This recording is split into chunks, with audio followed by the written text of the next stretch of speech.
Dopamine, आपके दिमाग का खुशी का रसायन।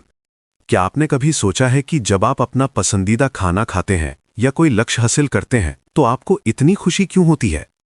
इस सब के पीछे एक छोटा सा रसायन है जो आपके दिमाग में काम करता है, डोपामाइन। इसे अक्सर खुशी का हार्मोन कहा जाता है, लेकिन यह इससे कहीं ज्यादा जटिल है। ये एक न्यूरोट्रांसमीटर है जो हमारे दिमाग की कोशिकाओं के बीच संदेश पहुंचाने का काम करता है। जब आप कुछ अच्छा करते हैं या कुछ सुखद अनुभव करते हैं तो आपका दिमाग डोपामाइन रिलीज करता है। ये एक तरह से आपके दिमाग का तरीका है ये कहने का कि ये अच्छा था, इसे दोबारा करो। डोपामाइन का सबसे महत्वपूर्ण काम है रिवॉर्ड सिस्टम को चलाना।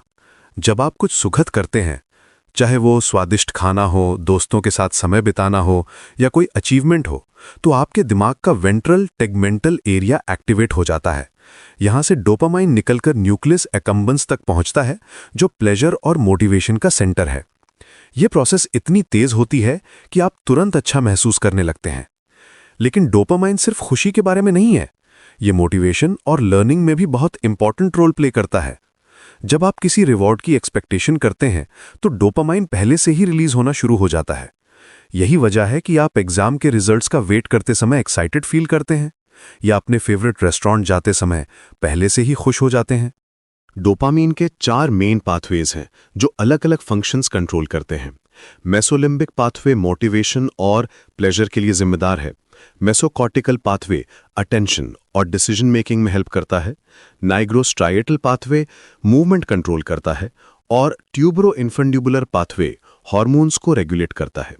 ये सभी पाथवेज मिलकर हमारे बिहेवियर, इमोशंस और फिजिकल मूवमेंट्स को कोऑर्डिनेट करते हैं। अब बात करते हैं कि क्या होता है जब डोपामीन का लेवल कम हो जाता है। लो डोपामीन के सिम्टम्स काफी सीरियस हो सकते हैं। आप कॉन्स्टेंटली टायर्ड फील कर सकते हैं, मोटिवेशन की कमी हो सकती है, मूड स्विंग्स हो सकते हैं और कंसंट्रेशन में प्रॉब्लम हो सकती है। कुछ लोगों में मेमोरी इश्यूज भी हो सकते हैं। यह सिर्फ मेंटल हेल्थ को इफेक्ट नहीं करता, बल्कि फिजिकल हेल्थ पर भी इम्पैक्ट डालता है।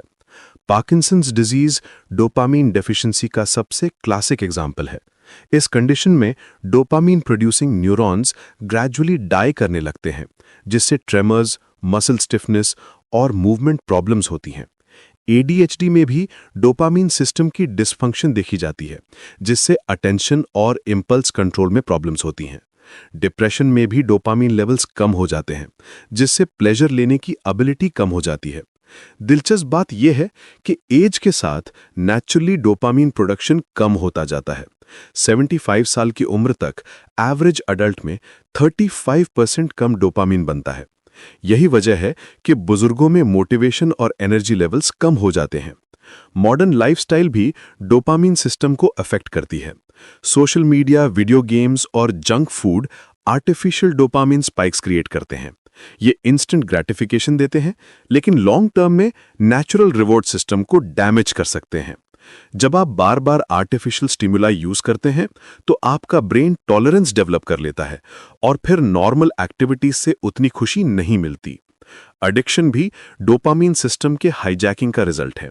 ड्रग्स, अल्कोहल या गैम्बलिंग जैसी चीजें अननेचुरली हाई डोपामीन रिलीज करती हैं। टाइम के साथ ब्रेन अडेप्ट हो जाता है और नॉर्मल डोपामीन प्रोडक्शन कम हो जाता है। इससे पर्सन को सेम फीलिंग पाने के लिए ज्यादा सब्सटेंस या बिहेवियर की जरूरत होती है। अच्छी खबर यह है कि आप नेचुरली अपने डोपामीन लेवल्स को इंप्रूव कर सकते हैं। रेगुलर एक्सरसाइज एक बेहतरीन तरीका है। जब आप वर्कआउट करते हैं तो एंडोर्फिन्स और डोपामीन दोनों रिलीज होते हैं। प्रोटीन रिच डाइट भी हेल्पफुल है क्योंकि डोपामीन अमीनो एसिड से बनता है। एडिक्वेट स्लीप भी जरूरी है क्योंकि स्लीप डेप्रिवेशन डोपामीन रिसेप्टर्स को अफेक्ट करती है। मेडिटेशन और माइंडफुलनेस प्रैक्टिसेस भी डोपामीन रेगुलेशन में हेल्प करती हैं। ये स्ट्रेस को कम करती हैं और नेचुरल रिवॉर्ड सिस्टम को रिस्टोर करने में हेल्प करती हैं। म्यूजिक सुनना, डांसिंग या कोई क्रिएटिव एक्टिविटी भी डोपामीन बूस्ट कर सकती है। सोशल कनेक्शंस भी बहुत इंपॉर्टेंट हैं। जब आप लव्ड वंस के साथ क्वालिटी टाइम स्पेंड करते हैं तो ऑक्सीटोसिन और डोपामीन दोनों रिलीज होते हैं। यही वजह है कि आइसोलेशन मेंटल हेल्थ के लिए हार्मफुल है। अगर आपको लगता है कि आप में डोपामीन डेफिशिएंसी के सिम्टम्स हैं तो मेडिकल हेल्प लेना जरूरी है। कई ट्रीटमेंट्स अवेलेबल हैं। डोपामीन एगोनिस्ट्स मेडिसिन्स हैं जो नेचुरल डोपामिन की तरह काम करती हैं। लीवोडोपा पार्किंसंस डिजीज के लिए यूज होती है। एंटी डिप्रेसेंट्स भी डोपामीन लेवल्स को इंप्रूव कर सकती हैं, लेकिन ये समझना इंपॉर्टेंट है कि डोपामीन अकेले काम नहीं करता। ये सेरोटोनिन, नोरेपिनेफ्रिन और अदर न्यूरोट्रांसमीटर्स के साथ कॉम्प्लेक्स नेटवर्क बनाता है, इसलिए होलिस्टिक अप्रोच लेना जरूरी है। डोपामीन रिसर्च अभी भी इवॉल्विंग फील्ड है। साइंटिस्ट्स कंटिन्यूसली नई डिस्कवरीज कर रहे हैं कि ये कैसे डिफरेंट ब्रेन रीजन्स को अफेक्ट करता है। फ्यूचर में हमें बेटर ट्रीटमेंट्स और अंडरस्टैंडिंग मिल सकती है। आज के डिजिटल एज में डोपामीन अवेयरनेस बहुत जरूरी है। Social media companies deliberately dopamine driven features design करती हैं जो एडिक्शन क्रिएट करते हैं। नोटिफिकेशंस, लाइक्स और कमेंट्स सभी मिनी डोपामीन हिट्स देते हैं, इसलिए कॉन्शियस चॉइसेस बनाना इंपॉर्टेंट है। डोपामीन बैलेंस मेंटेन करना एक ऑनगोइंग प्रोसेस है। ये ओवरनाइट नहीं होता, बल्कि कंसिस्टेंट हेल्दी हैबिट से आता है। Regular routine, balanced diet, exercise और मीनिंगफुल रिलेशनशिप्स, ये सब मिलकर हेल्दी डोपामिन सिस्टम बनाते हैं। अंत में डोपामिन हमारी जिंदगी का एक फंडामेंटल पार्ट है।